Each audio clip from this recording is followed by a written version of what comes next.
전복을 방진 마량에서 올려오면 여기서 손질해서 쪄가지고 이렇게 판매 준비를 해놔요. 주문이 들어오면 이렇게 바로바로. 내가 이렇게 튀김을 음식을 하리라고는 상상도 못했어요. 이거는 전복 튀김. 네, 전복 튀김인데 야채도 같이 나가니까 야채 먼저 튀기고 전복 튀기려고 그래. 이제 요식업이 처음이긴 한데 두려운 것보다 아직도 난 할 수 있다라는 생각이 더 겁이 없어요. 그런 용기가 어디서 나오지 나도. 근데 또 이제 배우면서 하다 보면 재밌더라고요. 안녕하세요. 저는 전라남도 강진군 마량면에서 전복 양식업을 하고 있는 이은영입니다. 지금은 현재 경기도 부천시에서 전복 요리 전문점을 운영을 하고 있는데요. 운영한 지 얼마 안 돼서 모든 게 낯선 상황입니다. 군대에 나가서도 늘 나라를 지키고 뭔가 인민을 지키고 내 나라 반쪽을 찾자라는 이런 이미지, 이 각오 정신보다는 밥도 못 먹어서 죽게 생긴 거예요. 그리고 딱 사회에서는 아버지, 엄마 그늘이 있어서 여성들은 뭐예요? 생리대, 팬티 이런 거. 집에서는 그냥 엄마 아빠가 당연히 주니까 누가 훔쳐가는 이런 것도 없었잖아. 한 17년, 18년을. 근데 군대 딱 갔는데 옷 주자마자 그날 이렇게 석 장, 5장씩 줘요. 주는데 그날 새 거니까 빨아 널었는데 그 다음 날로 없어졌어요. 밤 사이에. 몇 시간도 안 돼서. 그때 제일 힘들었던 게 그 천리행군을 하는데 생리를 해. 근데 그 생리대가 없으니까 그 바지에 질질 무르면서 걸어가는데 그거 못 메고 못 따라간다고 발로 찰 때 넘어졌을 때 그때 가장 힘들었던 것 같아요. 와. 그때는 나쁘다라고 생각 안 했어요. 군인은 이렇게 해야 된다. 군인 전쟁 나면 우리가 다 여건이 갖춰져 가지고 싸우는 게 아니잖아요. 그러니까 그렇게 배워서 이것도 이겨내야 된다. 이것도 이겨내야 된다. 이겨내야 된다. 이렇게 세뇌하면서 7년인데 6년 8개월 복무를 했어요. 저희는 양말이라는 건 없고 발사계가 있었는데 항해도는 그나마 덜 추워요. 근데 함경도는 안에 있다가 조금 나와서 코만 조금 나와도 바로 이게 막 눈보숭이가 돼요. 거의. 그런 데서 신발도 지하적 천신발 그거 하나 신고 보초근무 2시간 서로 나갔다가 4시간 설 때도 있거든요. 그 겨울을 어떻게 살아남았나? 지금도 기적인 것 같아. 그때 생각하면. 내가 거기서 황금을 주고 막 대우를 해준다고 해도 저는 가기 싫어요. 죽어도 가기 싫어 거기는. 또 딱 러시아가 붕괴되니까 거의 북한군은 거의 러시아에서 지원이 많았잖아요. 소련이 지원했지 러시아가 아니고. 소련이 딱 붕괴되니까 모든 군수물자가 중단이 되잖아요. 그러니까 그때부터 옷 안 주지. 진짜 옷 한 벌 가지고 한 달 입어봤다고 그래야 되나? 그것도 밤에 몰래 나가서 발가벗고 빨아야 빠를 수가 있어. 여름에 그것도.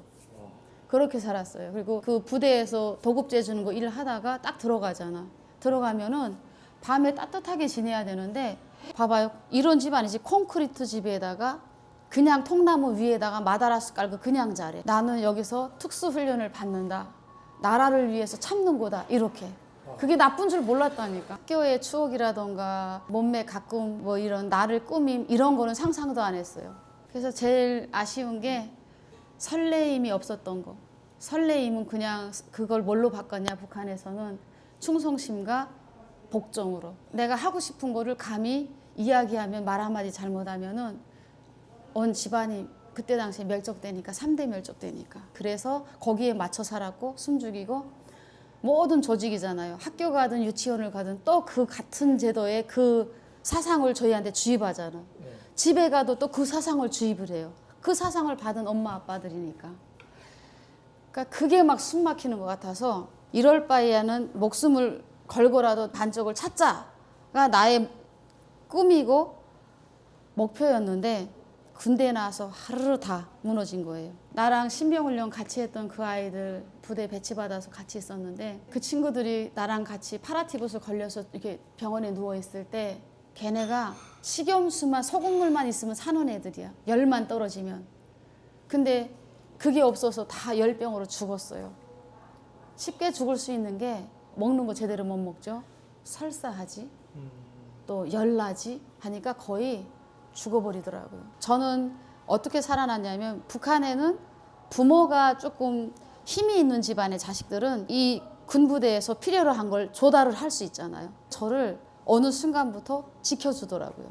그러니까 내가 아프니까 부모님들한테 연락을 해가지고 그때 당시는 이거예요. 교환서한테 돌려서 전화해서 사리온 카리비 연합기업소 당비선에 누구 당비서 집에다 연락을 해달라라고 하면은 이게 꽂아가지고 집에 아버지하고 통화하고 아버지한테 상황을 이야기한 거예요. 이게 딸이 파라티푸스 걸렸다. 근데 지금 아예 이제 기절해서 아예 죽게 생겼다니까 아버지가 식염수를 배낭에다 지고 아버지가 직접은 못 오죠. 아버지도 이제 대기업 초부당비서였으니까 1급 기업서. 그러니까 그 제대 군인들 직장에 많은데 그분들한테 시켜서 그 배낭 지고 저희 부대에 온 거예요. 저 그거 열흘 정도 닌겔 맞고 제가 숨을 쉬기 시작했대요. 제대로 된 숨을. 그리고 딱 눈을 떴는데 전봇대 돌아가는 소리 알죠?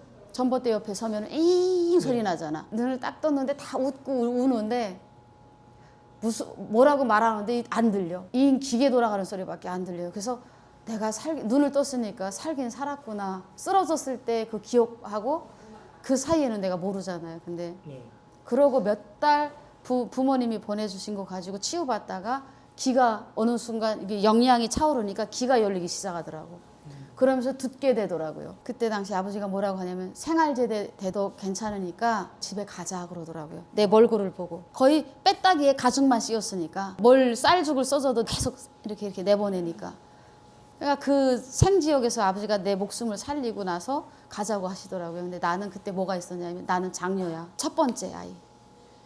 그러니까 이제 그렇게 해서 집에 가면은 초급당비선에서 장녀 제 은영이는 부대에서 영양실조 와가지고 막 이렇게 집안에 뭔가 말이 돌기 시작해요. 동네에서. 또 동네는 소문이 또 많이 빨리 퍼진다고. 어마어마하게 빨리 퍼지죠. 이사를 거의 못 가잖아요. 네. 그래서 계속 태어날 때부터 거기 살잖아요. 맞아요. 한 건데. 아버지가 이제 늘 하시던 말씀이 있어요. 아버지는 이제 대학도 나오셨고 당일꾼으로서의 그 사회에서는 그 사회에 맞게끔 아버지가 준비가 다 되셨잖아요. 그리고 우리를 키우셔가지고 저는 군대 나오기 전까지는 그렇게 배고프다는 못 느꼈어요. 그냥 남이 굶을 때는 옥수수밥 먹었고 또 남이 옥수수밥 먹을 때는 난 쌀밥을 먹었고 그러니까 부모님이 대단하셨던 거죠. 저는 아무것도 아니지. 그 속에서 배고픔은 몰랐는데 사춘기 반항할 때 그때 당시에 이제 제가 부모님 몰래 군대 나와가지고 부모님하고 같이 있는 게 내가 아까 그랬죠. 숨 막혔다고. 이것도 안 돼 저것도 안 돼. 통금 시간이 있으니까. 저의 성향하고는 전혀 달랐어요. 그냥 그거 어기면 막 몽둥이를 때리고. 그게 저의 사춘기 때 걸어온 삶이었어요. 엄마 아빠가 바라는 삶은 좋은 대학 가서 사범대나 이런 데 가면 4년 졸업하면 선생님이 되잖아. 그러면 선생님이 되면 부모님이 직책이 있으니까 비슷한 집에 좀 높은 집에 아들과 결혼을 이렇게 중매로 결혼하는 집안 결혼하는 그 문화였거든요. 그러니까 엄마 아빠는 그렇게 가길 원했어요. 근데 그 4년을 거기서 학교 다니면 또 부모님하고 또 같이 있어야 돼. 그래서 나는 한번 자유로우고 싶은 게 군대 도피였거든요. 예, 그래서 저는 군대를 사실 도피했어요. 그리고 늘 아빠가 하시는 말씀이 뭐 집에 있는 아들이 군대 갔는데 우리는 딸만 있어서 조국의 아들을 바칠 수가 없어. 그게 불명예스러운 것처럼 생각을 하시더라고요. 그래서 내가 사실 우리 집 아들 대신해서 제가 나도 이렇게 멋있는 딸이야 막 아들 대신해서 내가 나가게 된 케이스이기도 하지만 부모님도 싫어서 제가 나간 거이기도 해요. 자유도 좀 느끼고 싶고 부모님 그늘보다는 내 혼자서 뭔가 해낼 수 있는 거 그게 뭐 다른 거 없잖아요. 군인밖에 없어. 그래서 거기 갔다가 그 우물 안에 개구리에서 부모님의 사랑만 받다가 그것도 지옥이라고 생각했는데 군대 가니까 집이 그렇게 천국이라는 걸 알았어요. 하고 부모님이 결코 나쁘지 않았다라는 걸 때리는 거는 나를 지키기 위함이었구나라는 걸 그때 부대 나가서 알게 됐죠.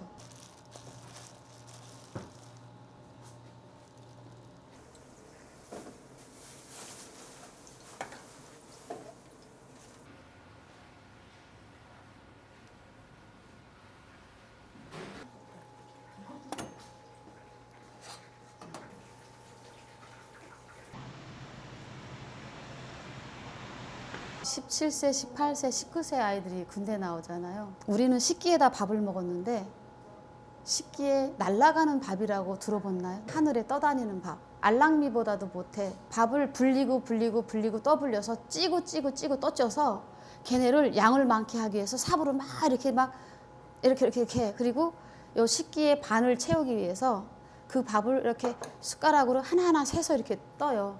그 용량을 채워야만 우리가 상관한테 지적질을 안 당해, 우리가. 그러니까 그거 할당량을 채우기 위해서 그렇게 밥을 했는데, 여성들이 보통은 그때 그 17살 때 가면 한창 그 꽃필 나이예요. 생리도 하고 이러는데 못 먹으니까 군대 나가서 생리가 다 멈춰요. 그리고 우리나라는 휴지가 여기저기 있어서 막 이거 막 이렇게 조금 쓰다가 버리고 또 쓰고 하잖아. 우리는 이거 자다가 꿈속에서도 이런 휴지를 볼 수가 없는 상황이에요. 이런 환경에서 살아가는데, 이렇게 이야기할게요.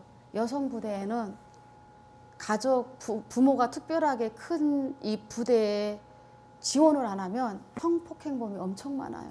지금도 생각하면은 그때 같이 부대에 와가지고 얼마 안 있다가 생활제대 임신해가지고 손가락질 당했던 그 동기생이 있는데, 예쁘게 생겼었어요. 근데 신병 때 그 친구가 제대되면서 이게 생활제대 하면서 저랑 친했었으니까, 신병 때는 나와서도 저도 친하지만 그렇게 드러내놓고는 못했어요. 왜냐면 나한테 화살이 올까봐. 근데 저는 제가 똑똑해서 그 안에서 성적 괴롭힘을 안 당한 게 아니라, 저는 부모님이 우리로 말하면 대기업의 당비서였기 때문에, 그때만 해도 사리온 카리비안 연합기업사 하면 국가에서 몰집으로 물자 공급할 때예요. 그러니까 부대에서 필요한 걸 주니까 부대 간부들이 나를 보호해 주지.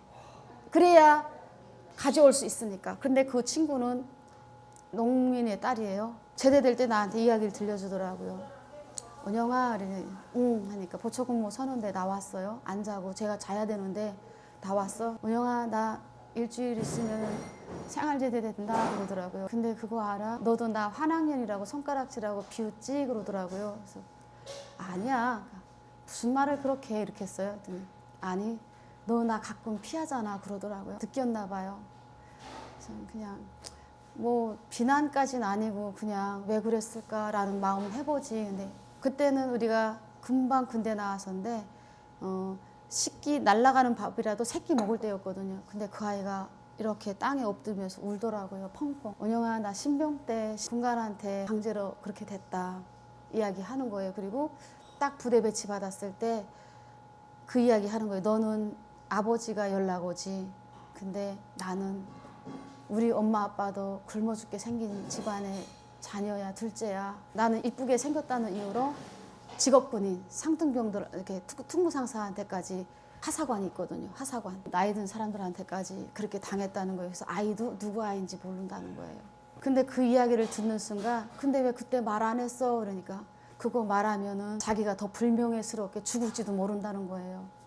그래서 그나마 이렇게 조용히 가는 거는 자기가 사랑했던 사람이 있으니까, 생활제대 되면은 군대 나오기 전에 마음속에 좋아했던 사람이 있으니까 혹여라도 결혼을 할 수 있는 기회가 있을까 해서 조용히 떠나는 거라고 하더라고요. 그런 사람이 한둘이 아니고 걔가 떠나가고 밥이 없고 막 너도 나도 조금 관리 현장만 해도 집에 막 보낼 때 있었거든요. 그때 왜 너도 나도 갔냐? 보호받기 위해서. 거의 우리 이제 이동하면서 그 아이들이 하는 이야기가 외부에서 물건을 좀 부대에 후원을 해주면 조금 이렇게 풀어줘요. 살짝. 그래서 우리끼리 이제 누구네 집에 모여서 음식에서 우리를 먹여요. 거기 앉아서 먹으면 술 한 잔을 하는데 그때 썰을 트는 거예요. 야, 솔직히 말해, 너 이렇게 당했냐? 이렇게 당했다는 게 이제 여자들이 이렇게 하는 이야기가, 그게 무슨 말이야? 하니까 술 한 잔씩 먹고, 나 선전지돈 뭐 보이지돈하고 이렇게 됐어. 그 부인 집에 자꾸 가는데 뭐 쌀 좀 갖다 주라 뭐 이렇게 하는 눈빛을 못 보겠다는 거예요. 그 와이프 눈을. 근데 거의 보초근무 시간에 그렇게 한대요. 그러니까 누가 몇 시에 나간다는 걸 누가 가르쳐 줄까요? 다 짜고 치는 거예요. 보호받지 못한 그런 삶을 여성들이 살아요. 근데 내가 그거는 그 친구들 말을 믿게 된 이유가, 제가 집에 있을 때 우리 동네에 군부대가 있잖아요. 남성 부대가 들어와 있어. 그럼 김일성 시대에는 거의 이게 불악의 주변에 있는 여자 아이들 타켓이었어요. 근데 김일성 때는 군대들한테 추궁을 했거든요. 그러면은 조사하는 척하고 군인들 생활제대도 하고 번복이로. 근데 어느 순간부터 너도 나도 그런 게 많이 나오니까 또 간부네 자식도 그래. 그러다 보니까 다 제대되게 생겼네. 그러니까 군부대에서 어떻게 이야기하냐. 간부네 자식들은 다치지 마라 하고 어느 몇 반 어디 집이라고 다 가르쳐줘요. 공식적으로 우리 사회에 있을 때. 그러고 어떻게 하냐. 김임정일 시대가 오니까 이제 우리 동네에서 이런 이야기가 있어. 딸 둘에 아들 둘이 있었는데 이 딸이 저녁에 뭐 저 너머에 옥수수 가지러 갔다가 넘어오다가 조금 늦어졌어. 남자 4명이 겁탈을 한 거야. 근데 어디로 들어간지를 봤어. 북한 여자들이 독하거든. 저놈을 끝까지 잡아야지 하고도 기어갔대 벌벌. 근데 뭐 727이면 727 뭐 이렇게 군부대로 들어갔대. 그러고 집에 왔지. 와가지고 부모님한테 이야기하니까 부모님이 그걸 직장에다 이야기하고 군부대에다 찾아가서 이야기했잖아요. 근데 그냥 접수만 받고 쉬쉬하는데 어떻게 하냐. 국가에서 유언비어를 많이 퍼뜨려요. 어떻게 하냐. 동네에는 처벌을 하는 게 아니라 안 됐다 하는 말에서 하는데 뒤에서는 어떻게 하냐. 그 아이들이 혼수끼리 막혀요. 옛날에는 가족 대 가족으로 한다 했잖아. 저 집의 여자는 딸은 환학년이야 이렇게 하고 군부대에서도 그 말을 퍼뜨려요. 그러니까 해결은 안 되고 낙인이 찍히니까 딸이 여럿을 둔 집에서는 다 감춰요. 그러니까 부모들이 그 다음에는 집에서 이제 그 통금 시간 있고 안 나가게 했었던 거죠. 군부대에서는 조치라는 게 해봤자 간문의 자식만 건들지 마라 하고 다 쉬쉬. 자기네들도 군관들도 그러니까 그런 사회가. 그러니까 성에 대해서 무슨 존엄 같은 거 여기 와서 배웠지. 그건 당연하게 뺏겨도 말 안 해도 그거는 사람이니까 당연히 그래야 되는 건가 보다 라고 생각했던 게 북한 사회였죠. 제가 생각하기에는. 근데 딱 부대에 나왔을 때 모든 아이들이 유린을 당하잖아. 이게 유린이지. 그랬을 때 호소해도 처벌이 하나도 안 되는 거. 그 유린당한 아이들 보면 예뻐. 그 사람이 해줄 수 있는 건 밥 한 공기야. 자기네가 옥수수 밥 먹으면 옥수수 밥 한 공기 싸다가 주는 거. 그게 최고의 선물이야. 그거 하나 가지고 다독다독 하면서 그 수많은 여군인들 짐승으로 만들잖아.